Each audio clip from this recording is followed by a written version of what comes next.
Number 6 Gangamma జాతర. మీలో చాలా మంది ఈ పాటికే పుష్ప 2 చూసేసుంటారు. నేను కూడా చూశాను. సినిమాలో నా ఫేవరెట్ జాతర సీన్ ఏమన్నా ఉంటదా అసలు? అయితే జాతర సీన్ చూస్తున్నప్పుడు దానికి సంబంధించిన ఏదైనా హిస్టరీ ఉంటదా అని వెతికా. అండ్ ఎస్, ఉంది. ఆంధ్రప్రదేశ్ లోని తిరుపతిలో గంగమ్మ జాతరకు ఒక విశిష్ట స్థానం ఉంది. రాయలసీమలోనే అతిపెద్ద జనజాతర ఇది. జాతర సమయంలో ఆడవాళ్లు మగవాళ్లుగా, మగవాళ్లు చీరకట్టుతో ఆడవాళ్లలాగా అలంకరించుకుంటారు. కొందరు అమ్మోరు తల్లిలాగా, మరికొందరు రాక్షసుల్లాగా ముస్తాబవుతారు. ఈ గంగమ్మ తల్లి జాతరల్లో చిన్నపిల్లల నుంచి పెద్దవాళ్ల వరకు ప్రతి ఒక్కరూ విచిత్ర వేషధారణతో గంగమ్మ తల్లిని దర్శిస్తారు. అంతేకాదు, జాతరలో చీపురతో కొట్టుకుంటారు. పచ్చి బూతులు తిట్టుకుంటూనే అమ్మవారిని దర్శిస్తారు.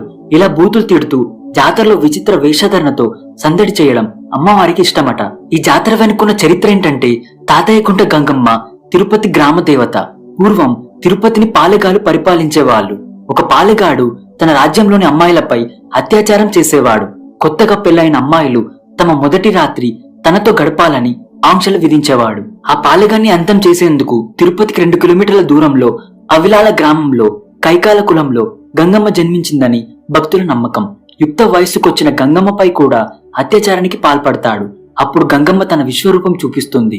ఆమె తనను వధించడానికి అవతారమెత్తిన శక్తి అని తెలుసుకున్న పాలెగాడు పారిపోయి ఎవరికంట పడకుండా దాక్కున్నాడు.